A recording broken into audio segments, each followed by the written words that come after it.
Welcome, everybody, and good afternoon. Happy Thursday. My name is Rob Romanowski. I'm the Director of Sales Operations with 3HTI. And today we're going to look at a tool within Creo called Unite Technology. Now, if you're a Creo user on the line, you have this capability in the base license of Creo. And what Unite Technology is a capability within Creo that allows you to open CAD files from non-native softwares like SolidWorks, CATIA, Siemens Unigraphics or NX. So we're going to get into that a little more and give you some more detail. And for those of you who may not be a Creo user, but you might be using SolidWorks or Inventor, this is a great tool to use for your product development process because it'll give you more flexibility without sacrificing having to move to an entirely different CAD system. It becomes another tool in your product development process, especially when you have to take your current files and have it translated into a neutral file. I know with SolidWorks, they lose up to 20% of that file when converting to a neutral file, which causes a lot of rework. And if you were just able to convert it into Creo, and open it up in Creo and then convert it to a neutral file, that would save you a lot of time and work. And plus, Creo is a software that will give you a much better model, parametric model for manufacturing. So anyway, without further ado, I'm going to have Paul Dye, application engineer with PTC, take us through a brief presentation of what Unite Technology is, and then we're going to have a demo. And we're also going to show how to save a Creo file as a SolidWorks file. And hopefully this is exciting for everybody. And we should be about 20 to 24 minutes. So Paul, I'll have you take it away. All right, appreciate it, Rob. And just to confirm you can hear me, you can see my screen okay? Absolutely. Okay, awesome. Well, first and foremost, thank you for having me on today. This is definitely a great topic to talk through. We have a lot of people that work with Creo that utilize this. A lot of different things that go into collaboration in Creo, right? We really want to make sure that whoever's working within Creo, whoever's designing in Creo is not tied down by working with others in different systems, right? If someone sends you different files that typically are difficult to work with, or you just want to be able to work with CAD from anywhere, well, we have many different solutions that go into that. And I'm going to go through and talk to a lot of this. If you have any questions around this, feel free to drop that in. I can do my best to answer that here. We also have Austin on the call today, who is also a very great CAD user. So between us, I'm sure we'll be able to get to pretty much anything that you need. And if there's anything that we can't get to today, I'll be more than happy to reach out and get really anything answered for you. And with that, we can go ahead and dive into it. So before I go through and talk to any main capabilities or show anything, I'd like to first go through some of the different challenges that we typically see out in the industry around just collaborating. We'll go through our solution to that, go through some capabilities, do a demonstration, and then we'll wrap up and really see how we go forward with that. Okay, so getting into this, first thing that we typically see as a challenge around being able to collaborate is being able to do it effectively, right? So that's something that we have to be able to do, specifically when it comes to working with others that are operating in different CAD systems. A lot of times it can be very tough to share data. It's even tougher to make changes or edit things down the road, not to mention the challenges that go along with managing all that data or having updates. It can really be a struggle a lot of the time. Whether it's internal or external within your company, you need to be able to work with disparate tools and data. You need to be able to do it in a way that's quick, do it in a way that's accurate. Many times we see companies will have multiple different CAD systems a lot of the time, and that can really start to get pretty expensive, right? That's not really the best way of doing it. Not only that, it can be very difficult to incorporate and effectively work with all those different types of CAD data. If you have one coming from SolidWorks, you're designing in Creo, but then you also have some type of harness coming in that was designed in NX, right? It can be a big problem to try to work around all these different things. And what we've seen this lead to out in the industry is that projects can start to get very expensive, or even worse, delayed.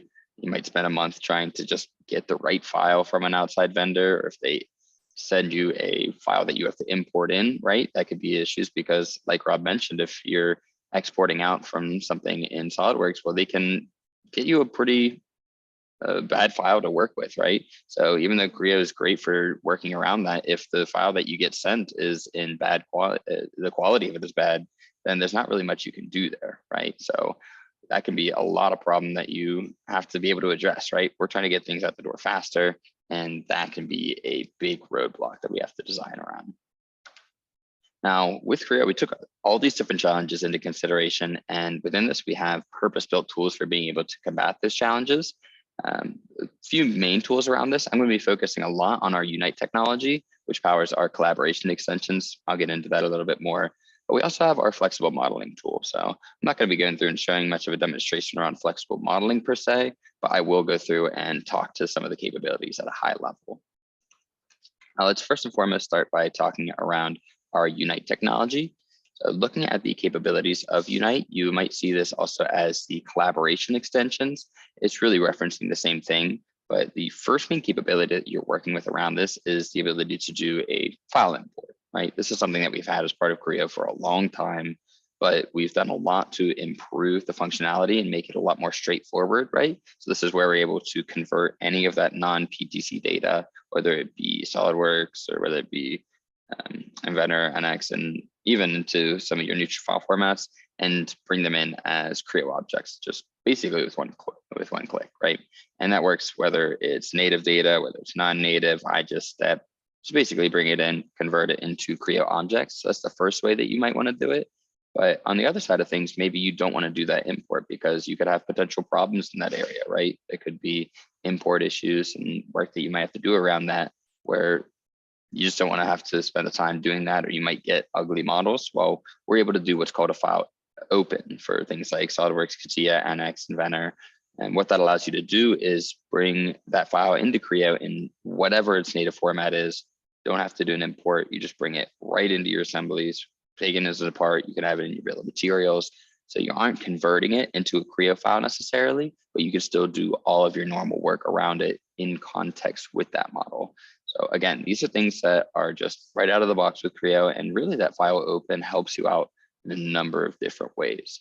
The main thing being that you don't have to spend that time trying to work with an import file where it could take you a day or two even just to get it into Creo in a clean way, or we can just work with it straight from the native format and keep going from that point. Very strong capability. I'll show what that looks like in the demonstration as well. One of the other things that we'll take a look at is the save as feature. So if you're collaborating with an outside vendor that needs your data in a different file format, well, what you can do is to file save as into many different file types that you can share out with others. So that's something that is really strong. It goes into many different areas, and we'll take a look at that as well. Hey, Paul. Yeah. Quick question. Are there any version limitations, meaning SolidWorks 2019 or 21 or 22? Yeah, so not really in that sense. I can go through and show that a little bit as well. So whenever you do a file save as into these different areas, not only are you able to select which software that you want to go into, they also do have different areas or different versions that it can go into. So there are options if you want to do it into SolidWorks 15, 19, 20, you can basically select which one you want to do. Whether or not there are any limitations, that might be just simply dictated by the software itself, right? Maybe there are certain versions of CATIA that we aren't able to send to, or they're not able to accept, but that might just be pretty specific. But to my knowledge, it's pretty open in terms of versions that we're able to send to. So if you're working with CATIA V4 or V5, I know we have options around that. So pretty extensive though. Excellent. Thank you. Yeah, and I can go through and talk to that throughout the demo portion as well. Another thing that we're going to go through and actually show is what's called an automatic update, right? So this is a really strong capability. So what's able to happen in the model is if you say, okay, I have a new version of a file that gets sent to me, but I've been designing off of the old one, well, what it's able to do is automatically detect and also update when that model is out of date. So say your supplier sends a new version of the model, you can detect and update that right in the model with your assembly. So works even if you've converted and made changes to the model, right? You can still update that original file and not have to redo all the changes you made. And Creo is really the only software that has that capability to be able to take that, and even if you've converted it and made those changes, still have updates for it. Really strong capability. really allows you to do that type of collaboration and consolidation of outside CAD from right within Creo. So again, these are parts of your specific collaboration extensions. And one thing to mention here as well is that even with the base of Creo and your design essentials, you have access to the collaboration extensions for both SolidWorks and Inventor. This is areas that we see a lot of our customers tend to work around. So we decided to make those available to any user that works within Creo and works even with that base package. Now, we do have also collaboration extensions that work for NX and CATIA, but those are going to be separate extensions, but definitely something and still that you can work with and get access to any of these capabilities specific to those software as well.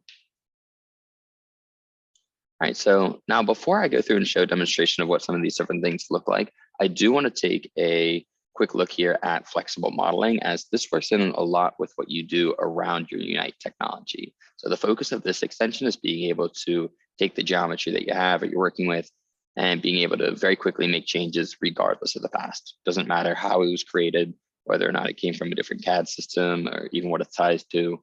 Right? If you need to make late stage changes, you need to move something around, we can do that here with flexible modeling.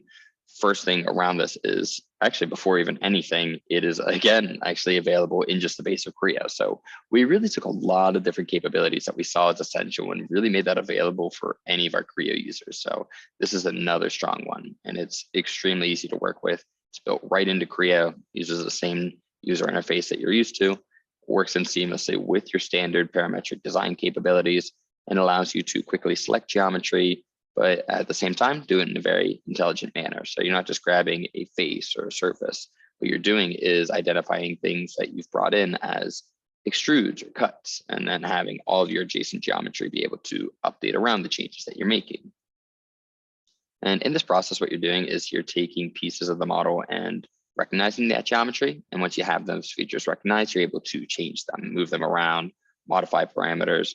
And all that is done regardless of how the model was built out initially. It doesn't require any of that information. A lot of times whenever you're bringing in a neutral file format, you don't have access to any of the features. Well, that doesn't matter. We're still able to take that and work with it.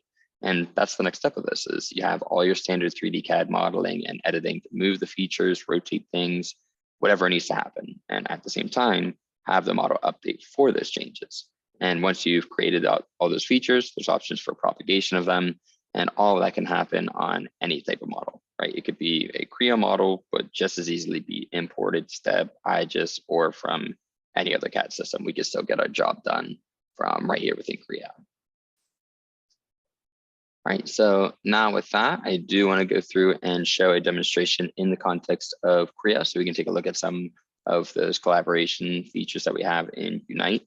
But I will take a brief moment here if there's any questions or anything before we dive into that.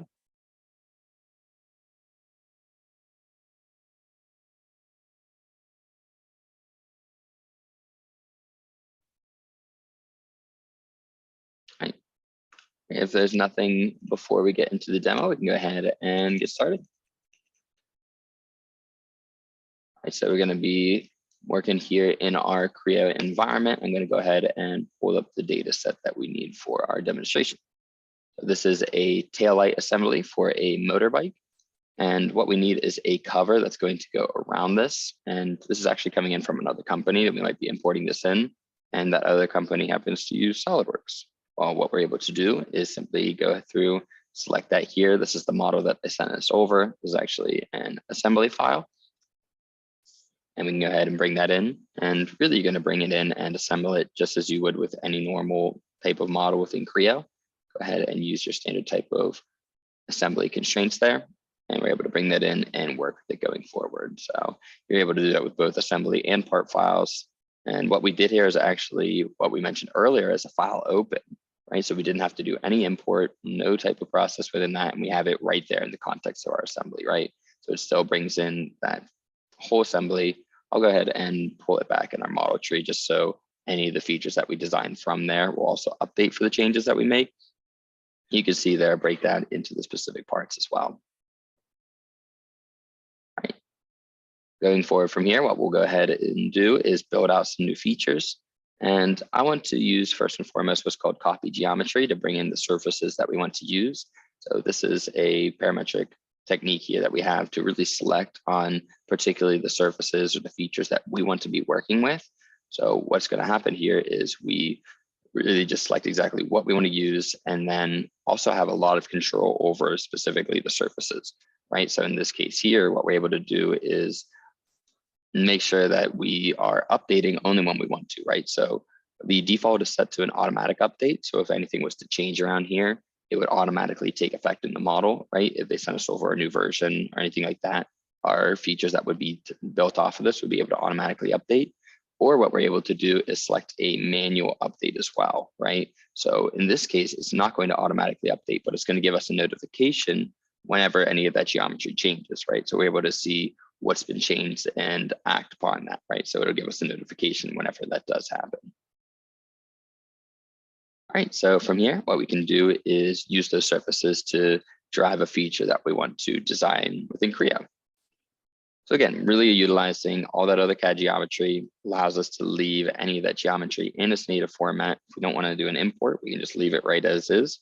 And then like we see here, still tie any of our information to that, select those as references that we can design off of here using that copy geometry, and then build out our features based upon that. That can mean moving our sketches, still tying it to any of that geometry, and allowing us to build off of that and tie in with it well. All right, with that, our extrude looks pretty much good to go. And again, we could work with it from that feature here, or if we need to work with this outside surface, we can go ahead and do that. And we're using that outer surface to drive our next feature. So if we want to make our cover based upon that sketch, we can go ahead and do that.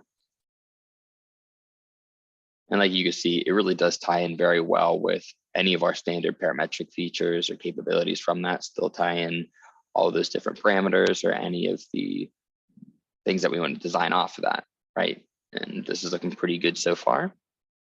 Go ahead and make a quick lip around the outside here as well. We want to make sure that our outer cover is going over top of that other geometry. And for this, we'll be building out a thin extrude. And again, it really does tie into just your standard normal type of CAD Creo work that you're used to doing, right? But still being able to tie in any of that non-native data to really drive the different decisions that we're making. And we don't have to guesstimate or try to guess really what that geometry is doing or make our best estimation around that. We can really tie it in with that geometry. And again, if we have any changes, still be able to update for that. All right, that looks pretty good. Go ahead and accept that. And from there, if we wanted to smooth out some of that geometry, really round off any of that hard transition that we have between any of the features, we can go ahead and do that. Create some really good rounding features that we can go through and work with there. Go ahead and do the same thing up here in the front to finish that off. And that's looking pretty good. So that works really well. Shows that we can really do all that without having to do a full conversion into Creo. Right, and any of the features that we get, obviously, are going to be built out in the model tree, and we can go forward from there. So, all right, that's looking pretty good so far. And what typically happens now in the process, right? Well, a lot of times when we're going through designing things, well, we might get an email from the supplier says, hey, Paul, we have to make a change here. Maybe we went through and updated a couple of these different parts for the cover, the light, the tail light assembly, all these things that they had to change. Well, what we're able to do is simply just copy and paste that right here into the file structure that we've been working with, replace those old files. And from here, we can go through and open back up our assembly to see exactly what's been changed throughout that. Go into that assembly that we've been working with. And clearly the back is a lot different than it was before, right? That shape has been dramatically changed. A lot of the different features have been updated, clearly a bit different than what we had before. Well, again, what we did was we actually set this to be a manual update. So a lot of times if you wanted to just automatically update, it could have just automatically updated. You could have moved forward without having to do anything. But what we did was say, hey, I want a little bit more manual control here. I want you to give a notification when something's been updated. And what that allows us to do here is we can see exactly what that outdated version was here. So show the differences, and in gray, you will be able to see what the outdated was. And then in orange, you'll see what that new version is. And from that point here, you could choose whether or not you want that to update. In this case, we do want that to update. If you didn't, you could say, no, I actually want to keep it as is. And really gives you the chance to review things, make sure that you like any of those changes before moving forward. All right, and one thing here as well that I wanted to mention and that I kind of talked about briefly in the PowerPoint as well is the fact that if I was to open up one of these parts here, so say, for example, we wanted to take one of our parts here, and right now it is a Creo part that we've been working with. But say, for example, another supplier or vendor needs this in a SolidWorks format. Well, what we're able to do is do a file, save as, and save a copy. And you can see here you have a lot of different options when it comes to export. So you have some of your neutral file formats, you have your step, IGES, even STL if you need to send it out for a 3D print. But what we've been talking about here as well is some of the different versions, right? Of CATIA, you have NX, JT. In this case, maybe we need it in a SolidWorks part.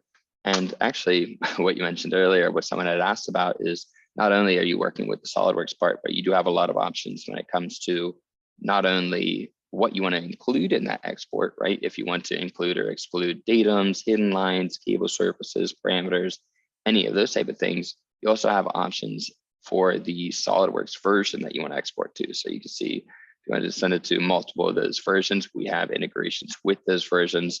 So say someone is only able to accept files from 2015, they're on an older version of SolidWorks, you're able to send it to those, but if they're on a more updated version as well, you could do that as well. You can see here, these are a couple different ones that we've been building out and may have saved off that you could share out with those vendors. Really allows you to work with people and teams from really any source and still get them into whatever file format that you might need.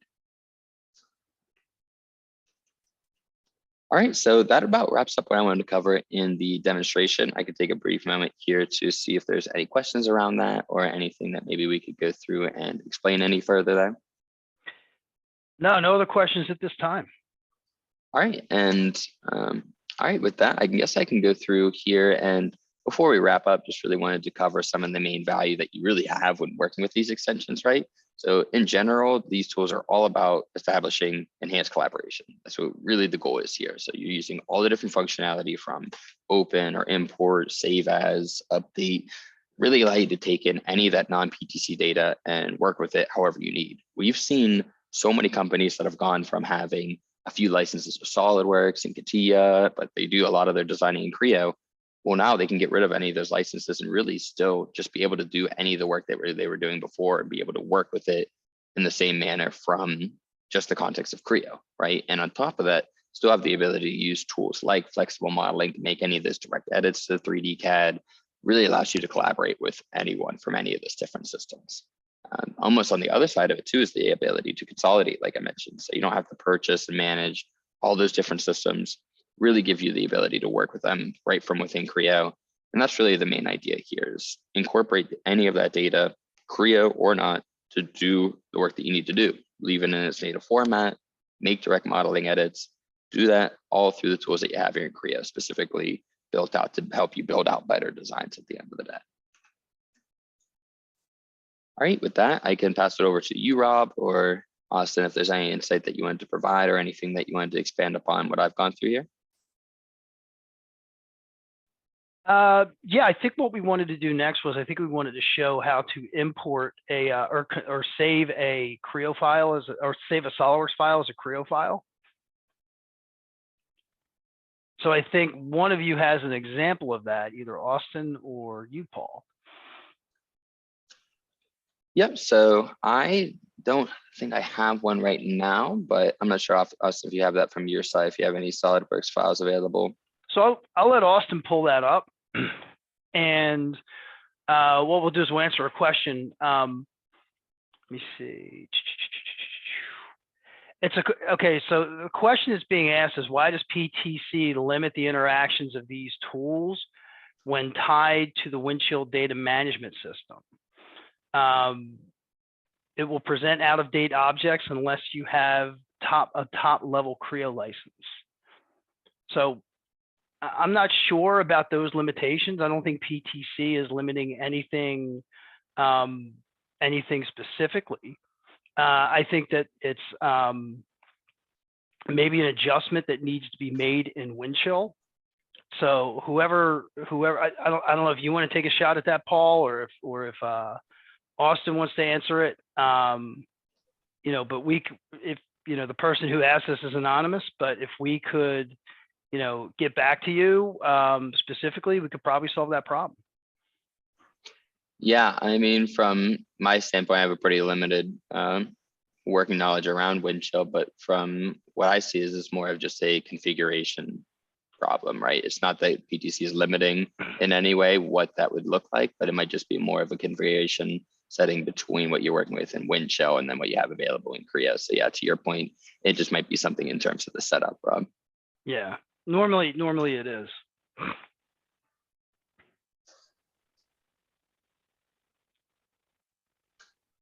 All right, so Austin, I think you're ready to go. Do you want to take yourself off of mute? Let me take control. There we go. Yeah, so let me do this. So I'm going to stop your sharing, Paul, and let Austin take over.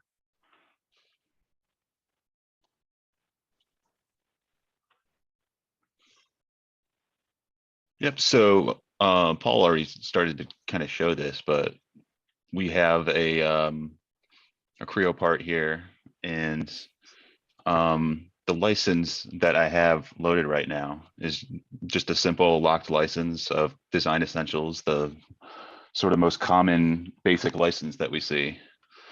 And just pointing out that this indeed contains the SolidWorks collaboration extension and the Inventor collaboration extension, like we mentioned. What this lets us do is mainly save back out as the SolidWorks file. So we can come in and choose solid part, and again, choose a version.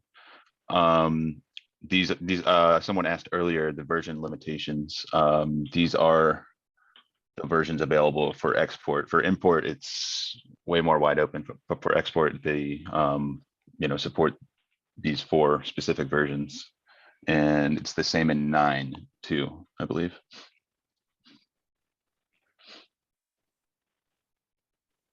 Give it a new file name.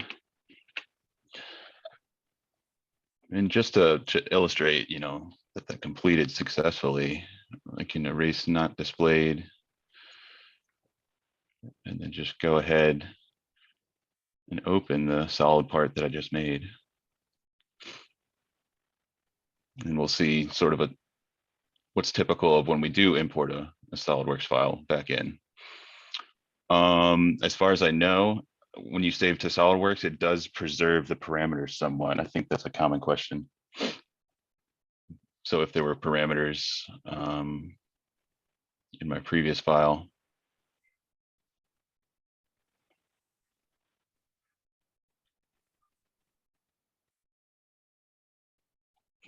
yeah, I was illustrating this at one point. There's some test parameters that I had made. And we can actually sort of see the same ones in here. And I've tested this with a customer at one point. They do come in. Some of these test parameters, they go over into the SolidWorks file as well. So, but yeah, that's basically what I wanted to show. Just the fact that you can indeed save out as the SolidWorks file, and you'll be able to bring this into SolidWorks, no problem. Of course, won't be the model tree history, but you can open it right in and work with it. Cool. Thanks, Austin. Sure. So basically, that's going to conclude the webinar for the day. We're at the half-hour mark. Just want to remind everybody, if you are a 3HTI customer, we do offer 1 hour of desk side coaching for each license that you have of Creo from us. If you only have 1 license or 2 licenses, we will give you 2 hours of desk side coaching for you and your team to help them become more proficient at using Creo with capabilities like Unite technology, flexible modeling, and any other extensions that you may have, or whatever package that you have beyond the base license of Creo to help you become more proficient. Because when your team is using Creo better and more effectively and efficiently, obviously that helps you get things done faster. So Paul and Austin, I want to thank both of you for being on today and helping us. Next week, we're going to have an invitation to actually go out tomorrow for next week's webinar, discussing what is new in Creo 9. So we look forward to seeing you back next week as well. Thanks for being on, everybody, and have a great day and a great weekend. Take care.